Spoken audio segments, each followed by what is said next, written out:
Muy buenas tardes, tengan todos y cada uno de ustedes, amigas y amigos de la firma Sánchez Aguilar Esquer. Gracias por acompañarnos en esta segunda conferencia que hemos preparado para todos y cada uno de ustedes. Nos hemos puesto el propósito de mensualmente estar generando este tipo de pláticas y conferencias en temas de actualidad, en temas sobre todo que implican el cumplimiento de obligaciones fiscales en todo este entorno nacional y estatal de cambios tributarios, muchos de ellos sin lugar a dudas muy cuestionables, pero que también es importante estar actualizados en la información que día a día se está dando a conocer en las reformas constantes que se publican. En esta ocasión, con un tema por demás actual, plataformas digitales. Esto es el debido cumplimiento de las diversas obligaciones tributarias que tienen que estarse dando a través de la utilización de plataformas digitales y que hoy por hoy, sin duda, retoman un papel muy importante. La plática del día de hoy estará a cargo del socio de la firma, el contador Manuel Aguilar Bojorquez. Brevemente comentaré que el contador Aguilar es egresado de la Universidad Autónoma de Baja California, de la Facultad de Contabilidad y Administración, contador público certificado y asimismo también certificado por el Instituto Mexicano de Contadores Públicos. Como ya lo comenté, es socio fundador de la firma Sánchez Aguilar Esquer. En su experiencia de funcionario público, ejerció los cargos de director de ingresos, director de egresos, director de auditoría fiscal y subsecretario de finanzas del gobierno del estado en el periodo 1989 a 1995. Posteriormente se desempeñó como tesorero municipal, el presidente municipal 15 Ayuntamiento, el licenciado Gerald Lordi, y posteriormente también como tesorero municipal en el 16 Ayuntamiento de Mexicali, que encabezó el arquitecto Víctor Hermosillo. Posteriormente ejerció el cargo de secretario de programación y finanzas del gobierno del estado de Baja California en el periodo 2007-2013, en el gobierno del estado que encabezó el entonces gobernador José Guadalupe Osuna Millán. Ha sido catedrático de la Escuela de Contabilidad de la UABC y asimismo también materia tributaria.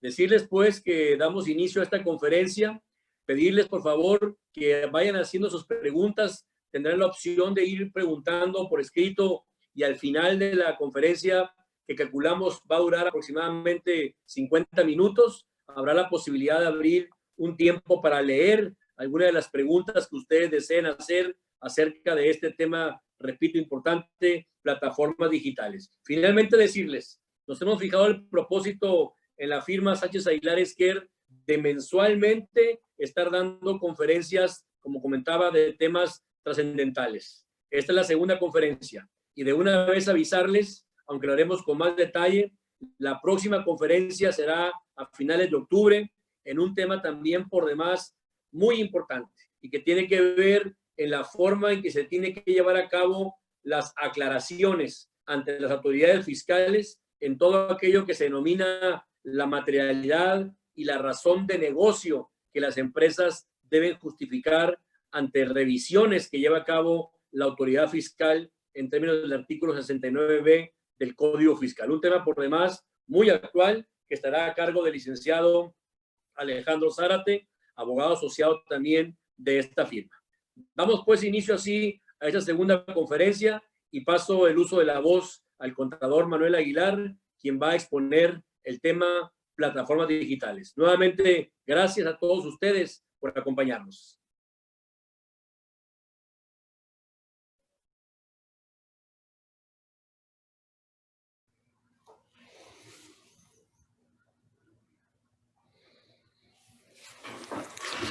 Muy buenas tardes a todos ustedes por estar aquí en este webinar, en este segundo webinar de la firma Sánchez Aguilar Esquer. Me da mucho gusto el poderlos saludar, el saber que se encuentran bien. Y iniciar con un tema, como lo comentaba hace unos momentos Gustavo, ¿no? Muy actual, muy de moda, el tema de plataformas digitales, quizá mucho relacionado con la falta de información para poder dar cumplimiento a las obligaciones fiscales, pero pues aquí vamos a tratar de darles una orientación tanto a los contadores que nos acompañan como a los usuarios de plataformas digitales y que tengan conocimiento de qué es lo que está surgiendo en materia fiscal y que pueda afectar el tema de plataformas digitales en México, ¿no? Primero, me gustaría iniciar con...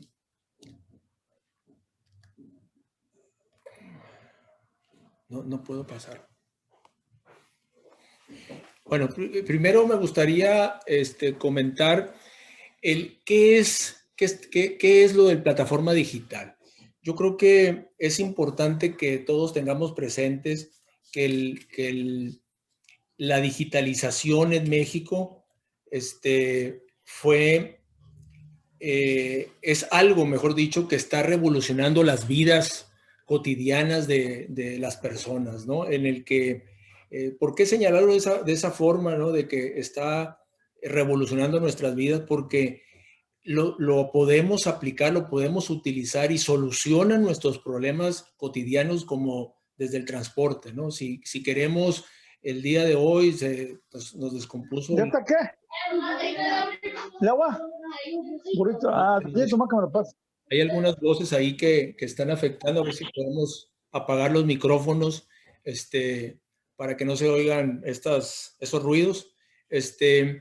Pero volver al tema, señalarlos que si se nos descompone un vehículo, ¿no? El de la casa, el que lleva a los niños a la escuela, el que va al mercado, el que lo utilizamos, y pues simplemente utilizamos una plataforma digital en nuestro teléfono y podemos pedir el servicio de un transporte, de un taxi, o simplemente el comercio digital, ¿no? Que se ha vuelto tanto de moda, sobre todo en este tiempo de pandemia que un poquito más adelante voy a comentar, ¿no? Entonces, este tema de la digitalización, pues ha venido a revolucionar todo este escenario que teníamos hasta hace algunos años, de que incluso podíamos ir en familia, a disfrutar de un paseo a un centro comercial o a un lugar turístico. Pues ahora lo podemos hacer desde nuestra plataforma digital, dependiendo el servicio que queramos, ¿no? A mí también me gustaría comentar, nomás para que tengamos todos claros el tipo modelo que pudiéramos clasificar estas plataformas digitales, ¿no? Y a mí se me ocurre dividirlo en tres modelos.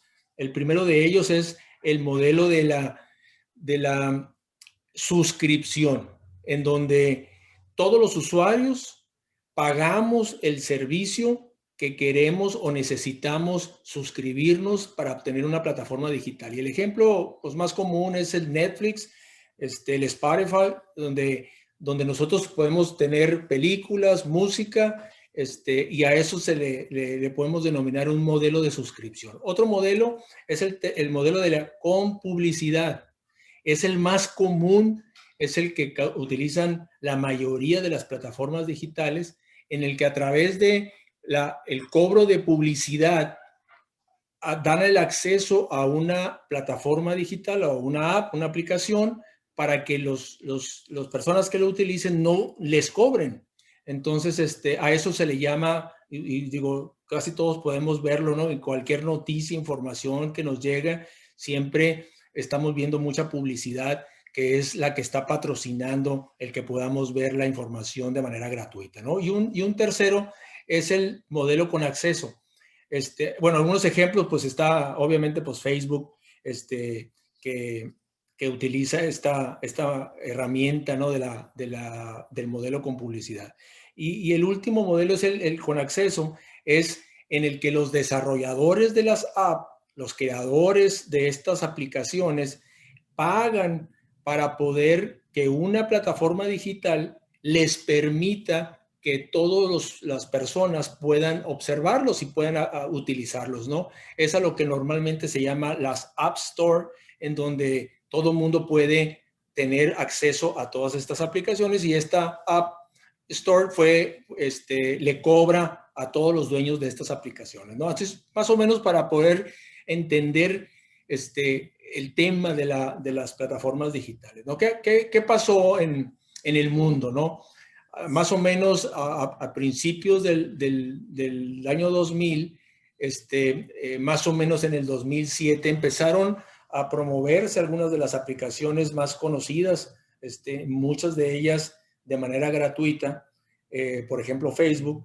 ¿Y qué fue lo que ocasionó? Los que accesan a esas plataformas buscaban diferente información,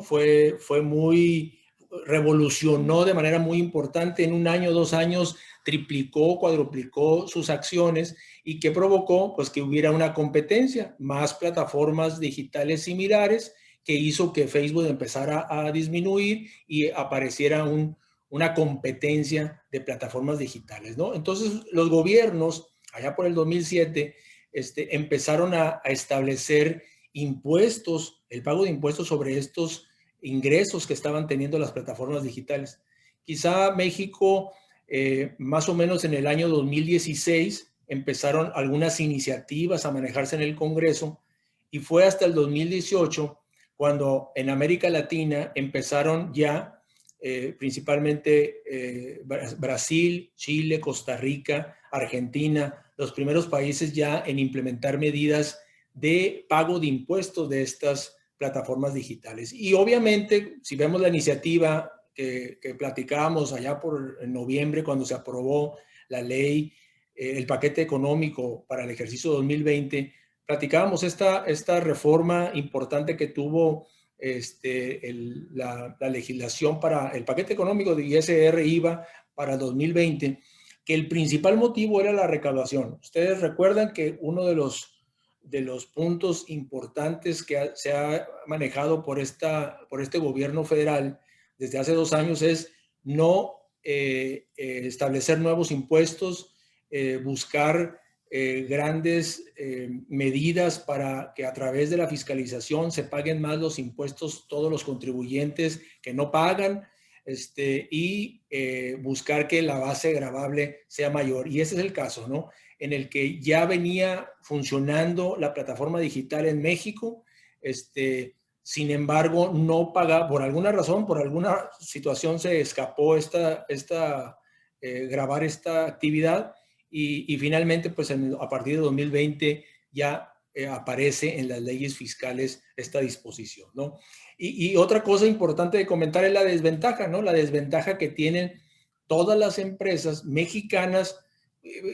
Así rápidamente les comento algunas plataformas mexicanas que están en el mercado.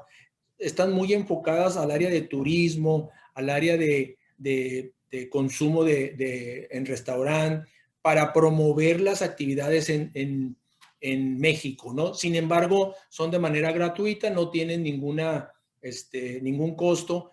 Sin embargo, cuando pagan publicidad, sí tenían una competencia desleal, porque las plataformas digitales extranjeras estaban no pagando impuestos, y las empresas mexicanas, por tener residencia y registro en México, pues estaban pagando impuestos, o deberían de pagar impuestos, ¿no?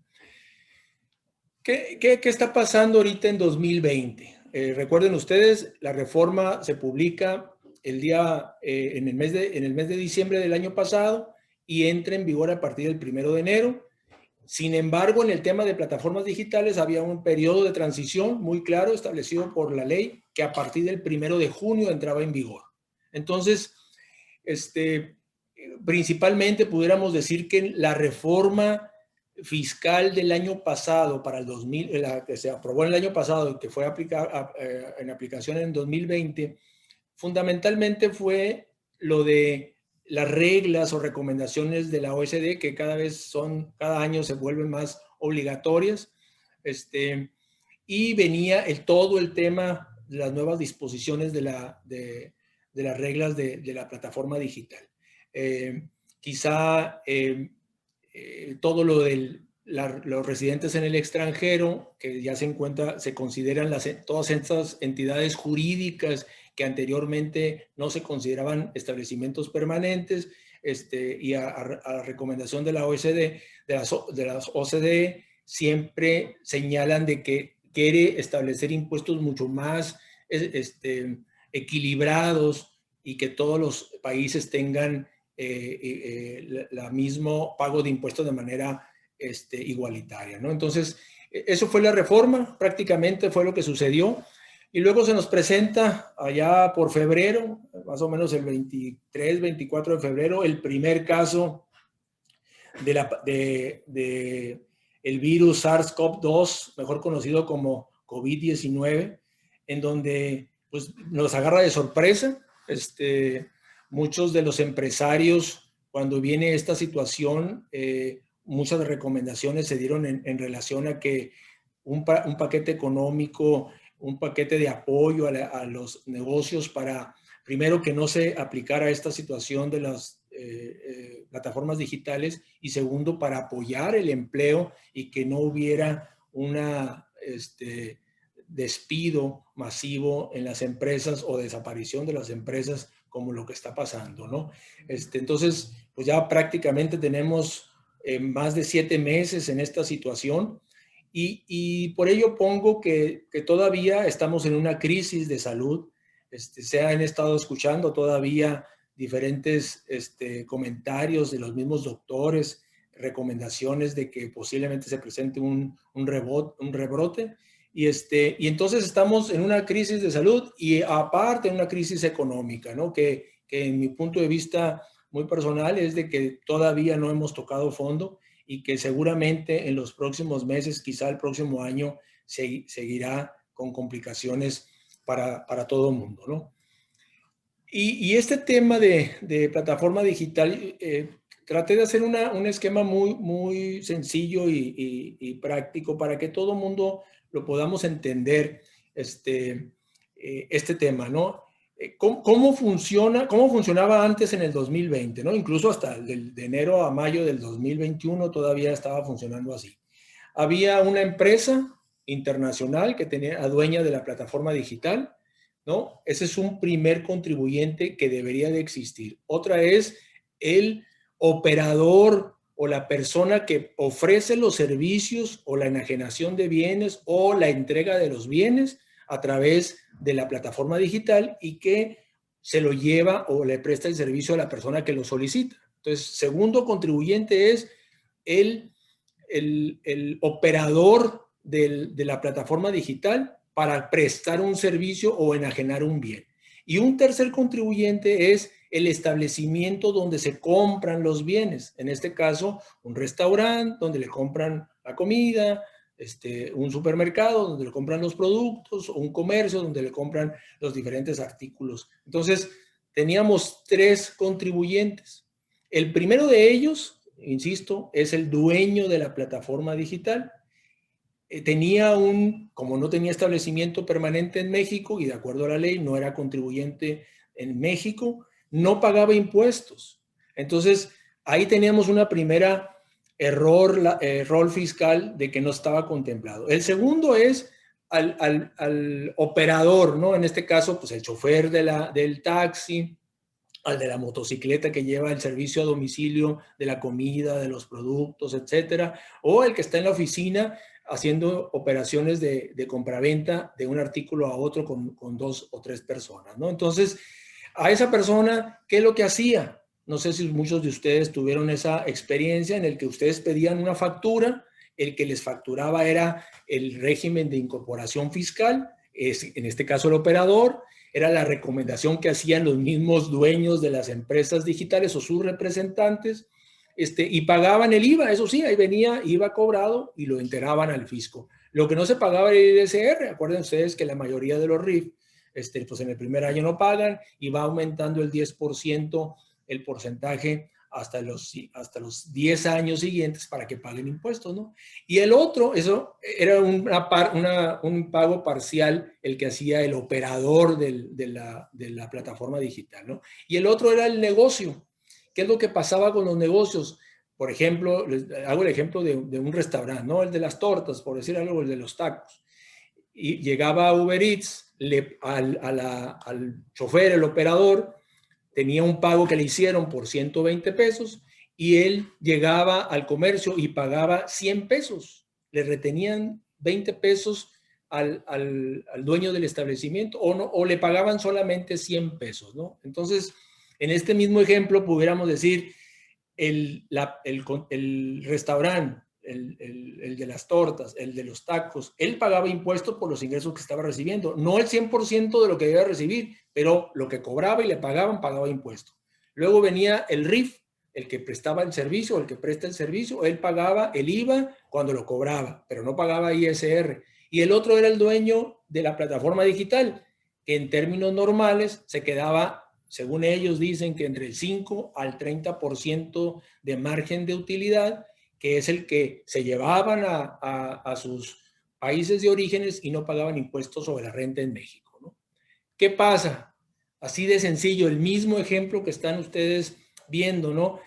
Existe la plataforma digital, pero ahora lo convierten en contribuyente de impuestos sobre la renta. ¿Por qué? Porque ahora están obligados a retener el ISR y el IVA de las operaciones que se realizan a través de su plataforma digital. Sigue la persona, el operador, el que ofrece el servicio o la enajenación de los bienes, sigue vigente. Lo único que le dicen ahora, ya no vas a hacer régimen de incorporación fiscal, ya no puede ser RIF, que vamos a comentar más adelante, y sigue el receptor, ¿no? Que son todos los que utilizamos estas plataformas digitales para alguna situación especial, ¿no? En el o un que queremos. Entonces, ahora con esta claridad, ¿no? Que tengamos ya cómo funcionaba en 2020 y ahora lo que está estableciendo en la ley, pues tendríamos que especificar cuáles son lo que le aplica a cada contribuyente, ¿no? Y vamos a enfocarnos ahorita al tema del operador. El operador era, insisto, un RIF. Ahora ya no va a poder ser RIF. Ahora son personas físicas que realizan actividades empresariales a través de plataformas digitales. Ya es un régimen especial que establece la ley para efectos de ISR. Y la ley los reconoce o los establece como intermediación, es decir, utilizan una plataforma digital para prestar un servicio o entregar un bien o vender un bien, ¿no? Esos son los primeros contribuyentes. Aquellos que anteriormente eran RIF, ahora son con actividad empresarial y contribuyentes para efectos de impuestos sobre la renta. Ahora, ¿quiénes son los que deben de pagar este ISR e IVA en plataformas digitales cuando se obtengan? Y les decía al principio en el ejemplo, ¿no? Es las personas morales que ya son propietarias en México y tienen residencia en México, pues esos ya estaban pagando impuestos. Solamente se utilizan una intermediación, ahora son retenedores. Y ahora sí, aquí todos los residentes en el extranjero con o sin establecimiento en México y que obtengan ingresos a través de plataformas digitales son retenedores, ya son sujetos retenedores de ISR e IVA a partir de la reforma de 2020 y que entró en vigor el 1 de junio del 2020, ¿no? Luego, aquí también, este es un tema que surgió mucho, sobre todo a partir de los primeros días de junio, cuando empezaron las retenciones, muchas dudas de algunos clientes, mucho comentario en redes sociales de cómo era posible que a los operadores les estén cobrando impuestos, les estén reteniendo, se está volviendo más caro el servicio. Yo creo que también era falta de información, ¿no? Y les explico. Primero sale la publicación en todo de monto de ingreso mensual, sale las tarifas, los ingresos que deben de tener y la tasa de retención correspondiente. Como en el caso del servicio de transporte y entrega de bienes, es Uber, Didi, todos estos que prestan esos servicios, Uber Eats, ¿no? Está muy claro, ¿no? Del 2% al 8%, eso es lo que te va a retener el dueño de la plataforma digital. Y luego, como salieron muchas dudas de que, oye, yo tengo ingresos diarios, ¿cómo me vas a aplicar la retención hasta el final? No va a haber ingreso que te pueda regresar, etcétera. Entonces, ya salió en resolución miscelánea una tarifa diaria en cuanto a los ingresos que se tengan y la retención correspondiente. Creo que fue una muy buena solución por parte del SAT para aclarar esta situación, ¿no? Luego viene lo mismo para efectos de la prestación del servicio de hospedaje, mejor conocido, en una de las plataformas más conocidas como Airbnb, en donde también viene el ingreso mensual, es lo que venía en la reforma 2020 del año pasado, y que a partir de la resolución miscelánea de junio sale la tarifa diaria, lo mismo, ¿no? En el que la obligación que tienen todas las empresas dueñas de plataformas digitales para hacer retenciones de impuestos sobre la renta. Y por último, la enajenación de bienes, ¿no? También una plataforma muy conocida, Amazon, en el que realiza este tipo de trabajos, ¿no? De operaciones, que es la enajenación entre un particular y otro. Y también vienen todas el ingreso mensual, la tasa de retención correspondiente, y posteriormente en junio, al igual que las anteriores, pues salió la retención que debe de hacerse en base al ingreso diario que obtengan este tipo de prestación de servicio o enajenación de bienes. ¿Qué hizo el fisco en estos primeros 5 meses del 2020? Yo creo que aquí sí es un reconocimiento. Quizá a principios de junio hubo muchos problemas en cuanto a información, sobre todo por los operadores. Hizo una muy buena publicidad a todas las plataformas digitales en el mundo, en donde se dieron de alta aproximadamente, si ustedes consultan el portal del SAT, ahí viene la lista de empresas dueñas de plataformas digitales que están operando en México. Hay aproximadamente 12, en donde están ya cumpliendo con las obligaciones fiscales, y a través de este portal ustedes se meten a al portal del SAT, ponen plataforma digital y viene información detallada sobre el registro de las personas físicas, sobre la descripción de las actividades que están grabadas o obligadas en el pago de estos impuestos, cómo deben de realizar los pagos provisionales, si son definitivos, cómo deben de presentar la declaración informativa. O sea, la verdad es que sí ha trabajado muy bien el SAT en este tema, y ha permitido, ha puesto a disposición de los contribuyentes o quienes obtengan ingresos a través de las plataformas digitales de manera muy, muy fácil y sencilla, ¿no? Un tema que me faltó comentarles en el punto de antecedentes, en la recaudación, se estimaba en el 2020, obviamente, pues por todo esto de la pandemia, quizá no lo logren, o quizá sea mayor porque provocó que el uso de la plataforma digital fuera mayor. Se estimaba 4.400 millones de pesos para el 2020 a través de ingresos de estas actividades. Ahora, los contribuyentes, estos que veíamos, los operadores, ¿no? El primer contribuyente que estamos viendo es los operadores, es el que presta el servicio, el chofer, el mensajero, el que va en la moto, ¿no? A llevar la comida, los bienes de un supermercado, etcétera. Ellos tienen opciones para el pago de impuestos, ¿no? Anteriormente eran RIF y muchos decían, oye, yo era RIF y nomás pagaba el IVA que yo cobraba, lo pagaba y ya no tenía ningún impuesto por pagar. Pues no, ahora dice la autoridad, hasta 300, si tú estimas que tus ingresos anuales van a ser hasta 300,000 pesos, puede ser la retención que te hagan de acuerdo a las tarifas que vimos hace unos momentos, pago definitivo. No tienes por qué preocuparte, ya es pago definitivo, no tienes que presentar declaración. O bien dice, oye, no, yo sí quiero presentar pagos provisionales porque quiero, no tengo confianza de que estén enterando mi impuesto por parte del residente en el extranjero. Entonces, ahora le permite, tengas 300,000 o menos, o más de 300,000, que es obligatorio, debes de presentar declaraciones mensuales los días 17 de cada mes, las cuales empezaron a partir de julio, mediante, incluso le da la opción de la declaración de pago de ISR, así se llama, ¿no? De plataformas digitales.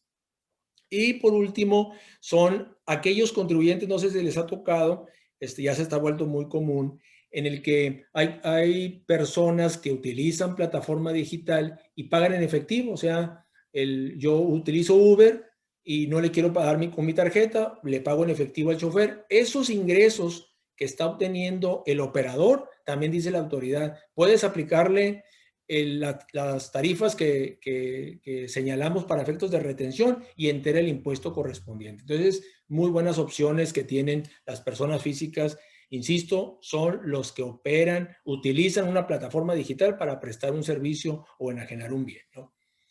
Y aquí viene todo esto, les quise incluir todo el tema de los RIF, ¿no? Que fue, les decía, mucha controversia en redes sociales, y oye, yo era RIF y el fisco ahora los RIF los quiere exterminar. Y la verdad es que no fue así, ¿no? Yo creo que desde el inicio de la reforma 2020 se señaló, no pueden ser RIF ya los que obtengan ingresos a través de plataformas digitales, les dio un periodo de transición para que se hicieran el cambio de actividades, y que podías poner si querías que sea el pago definitivo o a través de retenciones del residente en el extranjero. Entonces, yo creo que está claro que no pueden ser estos señores que obtengan ingresos a través de plataformas digitales para prestar un servicio. Es enajenación de bienes, prestación de servicio o el otorgamiento del hospedaje, ¿no? Esos tres, que antes eran RIF, a partir de 2020 ya no pueden ser RIF. Sin embargo, salió una opción muy interesante porque podía ser que este operador, ¿no? Este chofer del taxi o persona que entrega los bienes utilizando la plataforma digital, podía tener un negocio pequeño, ¿no? Tenía una segunda o tenía un negocio que vendía tortas, etcétera. Entonces, ellos decían, tú puedes seguir siendo RIF para esas actividades y paga el impuesto correspondiente de manera bimestral, como ya estabas acostumbrado. Pero todos los ingresos que recibas por plataforma digital lo vas a tener que hacer de manera mensual, ya sea definitiva o bien pagando mensualmente con la presentación de declaraciones. Ahora, ¿cuáles son las obligaciones? Y este es un punto muy importante que hay que señalar, ¿no? Pues obviamente pues hay que conservar los CFDI de las retenciones, hay que expedir CFDI cuando percibas ingresos que deriven de la plataforma digital y que no te hagan retención, o sea, de los que te pagan en efectivo. Había que presentar el aviso que optas que te hagan las retenciones y que se entienda como definitivo. Tenías hasta 30 días después del primer ingreso, ¿no? Que la gran mayoría ya cumplió con ese plazo.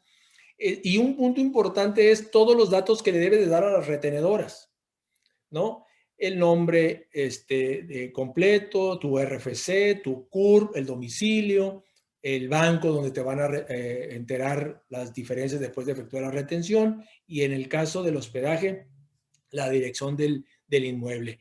Pero tenías que dar el RFC, eso es importantísimo, por eso lo señalo, es a qué, y lo dice la ley, si no proporcionan los RFC a las retenedoras o las empresas residentes en el extranjero, dueñas de plataformas digitales, reténle el 20% del ISR. Entonces, un punto, en lugar de aplicar la tarifa 2 al 8% en el caso de los choferes, operadores, o de la enajenación, que puede ser del 2 hasta el 10%, les aplican el 20%. Entonces, primera situación, todos deben de enviar su RFC a las empresas retenedoras o dueñas de las plataformas digitales para que apliquen la tarifa que dice la ley. Ahora, ¿cuáles son las obligaciones de estas personas morales? Tienen que proporcionar un CFDI de la retención que hicieron 5 días después de cada pago que realicen. Tienen que presentar declaraciones informativas, tanto de cuáles son tus prestadores de servicios, a quiénes les haces retención y cuáles son a los que le otorgas el uso o goce, ¿no? Airbnb, ahí te va la lista de todos los que están utilizando mi plataforma para obtener ingresos, ¿no? A través de estos denominados intermediación de la plataforma digital. Hay que presentar su declaración informativa de retenciones o las declaraciones mensuales el día 17. Y dieron la opción, este es un punto importante, dieron la opción en lugar de, yo creo que el fisco ahí no tenía todavía la capacidad para que cuando se registrara la empresa, la persona moral, y se le diera la autorización para ser empresa retenedora no tenía el acceso para expedir un CFDI, entonces pues, lo puede hacer en formato PDF, todas las retenciones que realice. Digo, finalmente no es tanto problema porque lo van a enterar al fisco en su momento, ¿no? Y también es que tienen que conservar en la contabilidad las retenciones enteros que estén llevando. Ahora, ¿cuáles son las obligaciones de los residentes en el extranjero sin establecimiento permanente? Primero, ellos se tienen que registrar. Era una situación que no sucedía. Les decía, en varias ocasiones les he comentado, no pagaban impuestos. ¿Por qué? Porque no estaban obligados, no tenían establecimiento permanente ni sus representantes legales aquí en México. Entonces, ahora tienes que inscribirte y eres una empresa retenedora. Segundo, tienes que designar a un representante y un domicilio en México.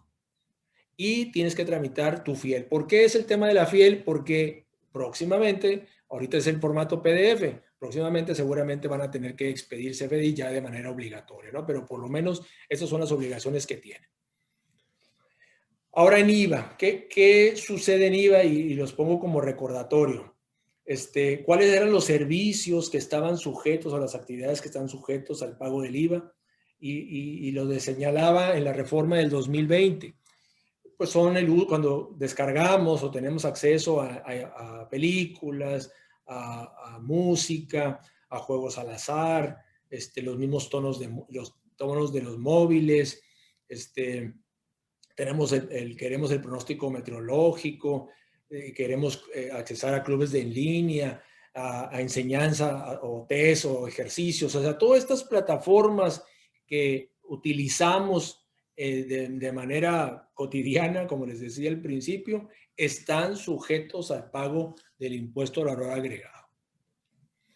Ahora bien, ¿cómo debe de cobrarse o quiénes son los que van a pagar el IVA? ¿Qué tipo de ingresos son los que van a estar sujetos de IVA, ¿no? Y señala específicamente que son cuando proporcionen las empresas residentes en el extranjero servicios en México a través de una app y se cobre por el servicio, es sujeto del pago de IVA. Así de sencillo, ¿no? Si todas esas actividades que comentábamos ahorita los hace un residente en el extranjero a través de tu plataforma, tú la utilizas y es realizado en México, eres sujeto de impuesto al valor agregado. Y pongo pues los 4 cuando se entiende que es prestado en México.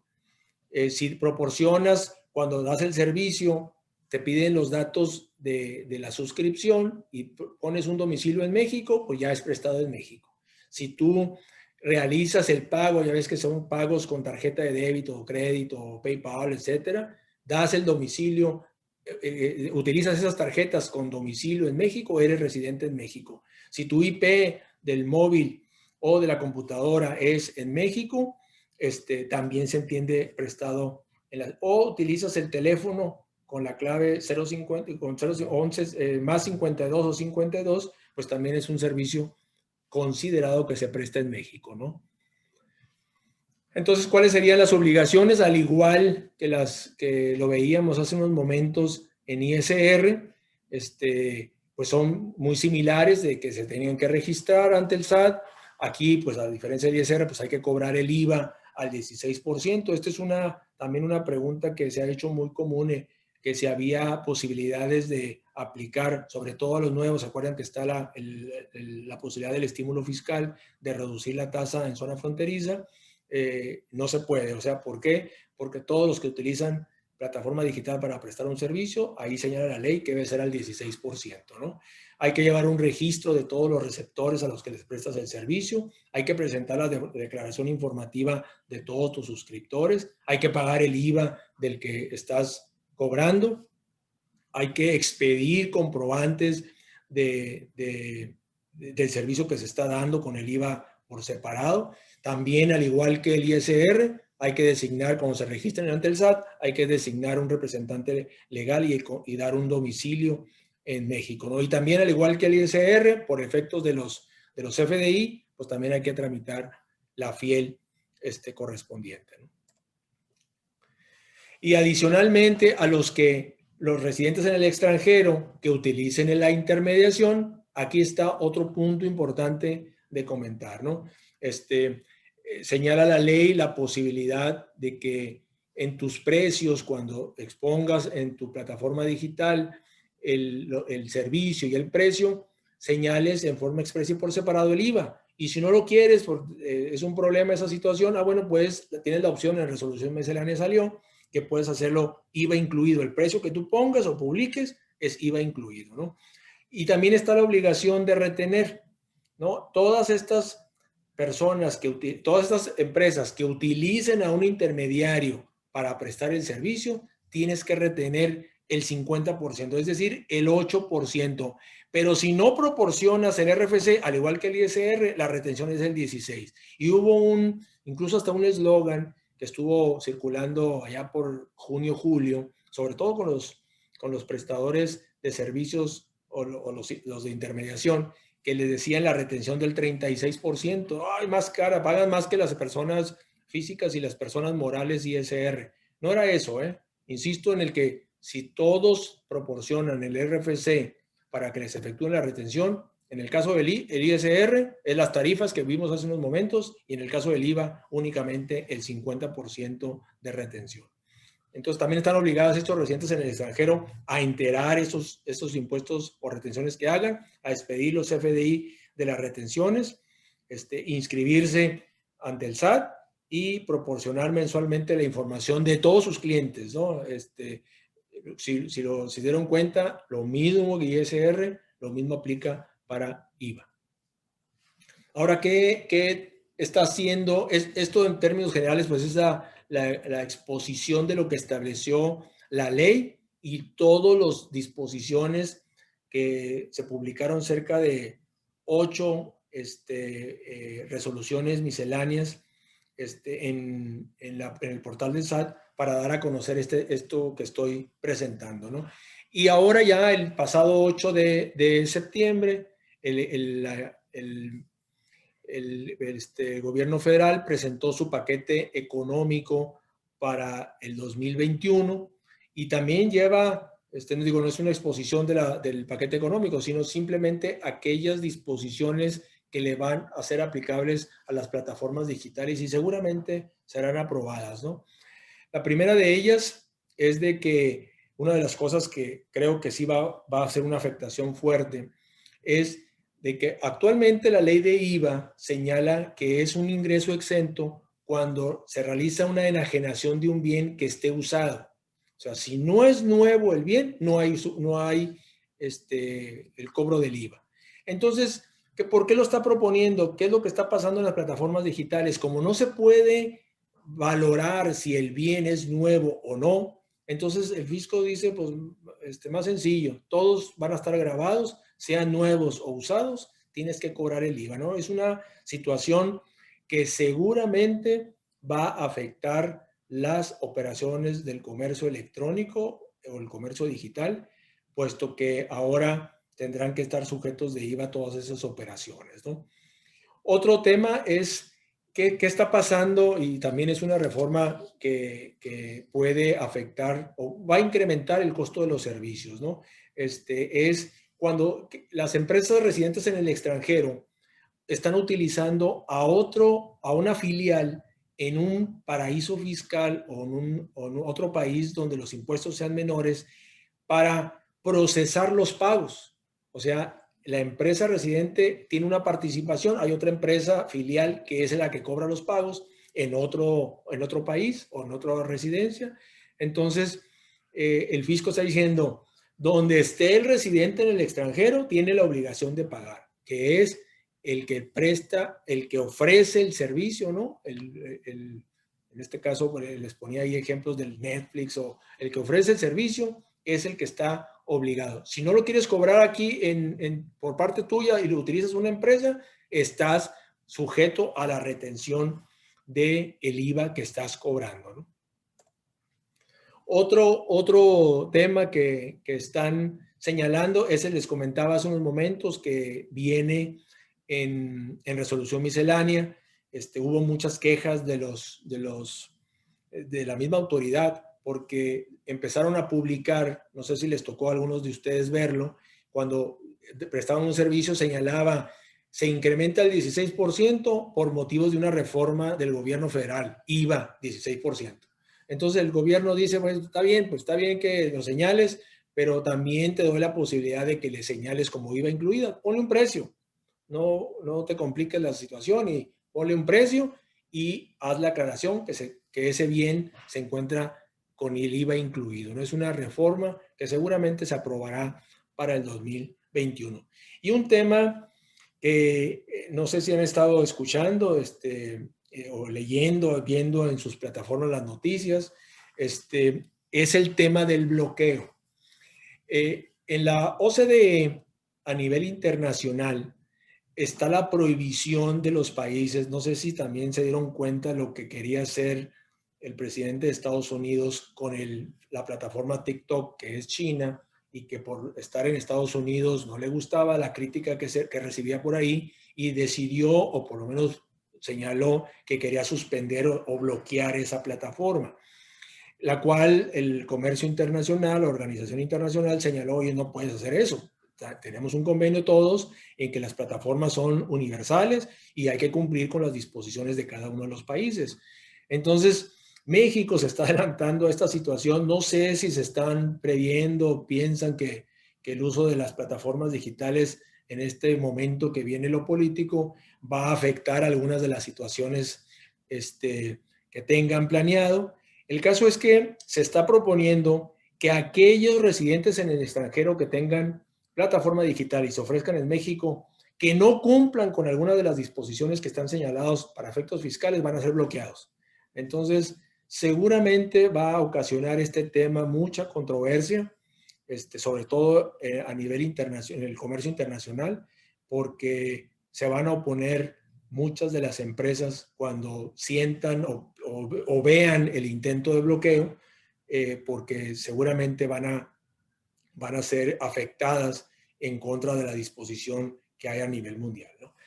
Eso sería nuestra plática del día de hoy. Estoy a su disposición. Señalaba Gustavo de que seguramente estuvieron haciendo en el chat algunas de las preguntas, algunas de sus comentarios, dudas. Estoy a sus órdenes para cualquier comentario o aclaración.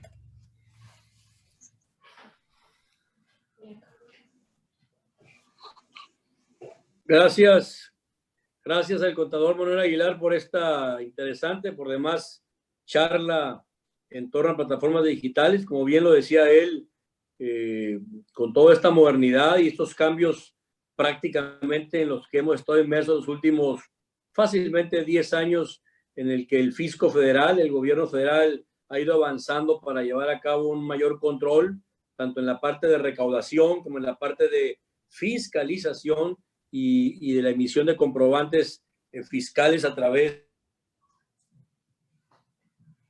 retoma una importancia fundamental el poder conocer y saber los alcances que se tiene en el cumplimiento de obligaciones a través de las reglas que se dan a conocer. Ya lo comentaba el contador Aguilar, para el paquete económico que recientemente ha sido presentado por parte del Ejecutivo Federal a la consideración del Congreso de la Unión, cambios también importantes que tienen que ver en toda esta reglamentación, y muy seguramente veremos más cambios o adecuaciones en torno a resoluciones misceláneas fiscal que se estén dando a conocer.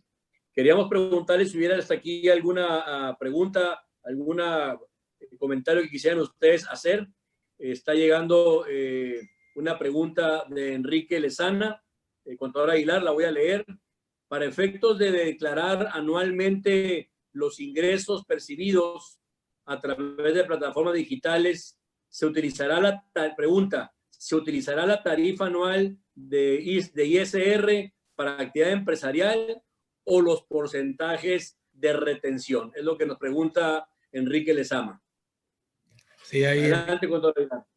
Sí, ahí Enrique, seguramente el fisco va a publicar una tarifa porque los ingresos, la tarifa que tenemos anual es para ingresos de enero a diciembre y esos ingresos se están obteniendo de junio a diciembre. Entonces, sí, yo creo que está claro, ¿no? Si son definitivos, ahí no hay que presentar declaración anual. Pero si tenemos ingresos que pasan de 300,000 o queremos presentar o estamos presentando declaración mensual, seguramente se publicará por parte del SAT alguna resolución miscelánea que dé a conocer una tarifa para el pago de las plataformas digitales. Entonces, seguramente en los próximos días o meses va a salir una publicación aclarando ese punto. Gracias. También nos pregunta Oralia Prado si el material de la conferencia lo vamos a mandar por correo. Sí, claro, con mucho gusto. Al igual como lo hicimos en la conferencia anterior, donde platicábamos de todo lo del entorno jurídico, tributario, laboral, económico, como a través de la reactivación económica de todo lo que estamos viviendo a través del COVID, que mandamos ese material. Igualmente, este material de plataformas económicas también lo estaremos haciendo llegar a todos y cada uno de ustedes que se registraron para este evento. También pregunta Miriam Hernández, o comenta, perdón, nuestra abogada asociada Miriam Hernández, que también este material lo va a estar disponible para ustedes en la página del despacho, para que la puedan ver ahí en la página www.sae-cia.com, en la sección artículos. Ahí van a poder encontrar todo este material que están ustedes hoy escuchando. Hay otra pregunta de parte de Sergio Rodríguez, y pregunta Sergio, si se opta por pago definitivo, ¿se debe presentar declaración de IVA de manera mensual? Esa es la pregunta que hace Sergio Rodríguez, Manuel. No, ahí está señalado, si optas por pago definitivo ya no tienes que presentar declaraciones, incluso ni declaración anual, salvo que tengas otros ingresos que no provengan de la plataforma digital. Si tú optas, tienes tus ingresos menores a 300,000, optaste por retención definitiva, no hay que presentar declaración mensual ni anual por estos ingresos. Gracias, contador. ¿No hay alguna otra pregunta más que se tenga? Manuel, habla Sergio Rodríguez. Sergio, adelante, Sergio, adelante. ¿Qué tal? Buenas tardes, ¿cómo están? Felicidades por la plática. No sé si a lo mejor no me expliqué, Manuel, pero en el caso de que la retención de IVA, si yo le doy los datos a la plataforma, la retención de IVA en principio sería el 8%, ¿verdad? Correcto.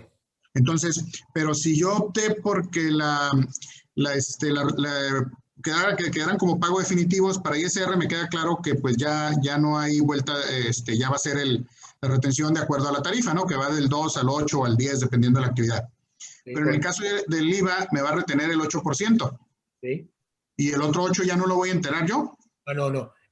Me refería al ISR, ¿no? En la pregunta anterior. Para efectos de IVA, sí, ellos sí están obligados a presentar el IVA, declaraciones definitivas de IVA, por el 8%. Por el 8%. Y obviamente disminuyendo el 8% que te retuvieron, ¿no? Exactamente, correcto. Sí, esa obligación, sí, es obligación. Sigue mensual, ¿no? O sea, sí. No hay vuelta de hoja. Así es. Gracias. Vale. Un saludo hasta el Senado, Sergio. Un saludo. Gracias. Tenemos mucho calor aquí. Gracias. Muy bien. ¿Alguna otra pregunta que tuvieran las personas que están conectadas? Bien, si no hubiere más preguntas, primeramente agradecerles a todos y cada uno de ustedes, amigos, amigas, que tuvieron a bien conectarse hoy a esta nuestra charla mensual en este tema por demás importante y de actualidad, plataformas digitales. Gracias por su tiempo, gracias por estar al pendiente de estas conferencias que, repito, mensualmente estaremos. Agradecerle, por supuesto, al contador Manuel Aguilar, socio de la firma, el que nos haya preparado este material y esta exposición de este tema, por demás, repito, importante. Y reiterarles, pues, que el próximo mes, a finales de octubre, vamos a enviar la publicidad con tiempo. El licenciado, el abogado Alejandro Zárate, abogado asociado de la firma, estará también comentándonos todas aquellas situaciones de orden jurídicas, contables, fiscales, que giran en torno a lo que se conoce la circunstancia de acreditar la materialidad y la razón de negocio en las operaciones de las empresas. Como ustedes saben, a raíz de las modificaciones que se hacen al Código Fiscal de la Federación, concretamente artículo 69B del Código Fiscal de la Federación, se establece pues ahora la obligación de dar razón del sentido de negocio de los contribuyentes. Por eso esa plática tendrá que ver con las recomendaciones que como asesores fiscales estaremos dando a ustedes, recomendaciones obviamente legales, contables y fiscales, para que las empresas puedan, sin problema alguno, poder aclarar a las autoridades fiscales la posible presunción de la inexistencia de operaciones realizadas por los contribuyentes con aquellos otros contribuyentes que están enlistados, como ustedes lo saben, en términos del artículo 69B del Código Fiscal de la Federación. Estaremos enviando la información con tiempo para que también, si ustedes gusten, acompañarnos en nuestra tercera charla de Sánchez Aguilar Ester. Nuevamente, gracias. Gracias por su tiempo, gracias por su compañía y nos estaremos viendo pronto. Quedamos a sus órdenes. Hasta pronto. Muchas gracias.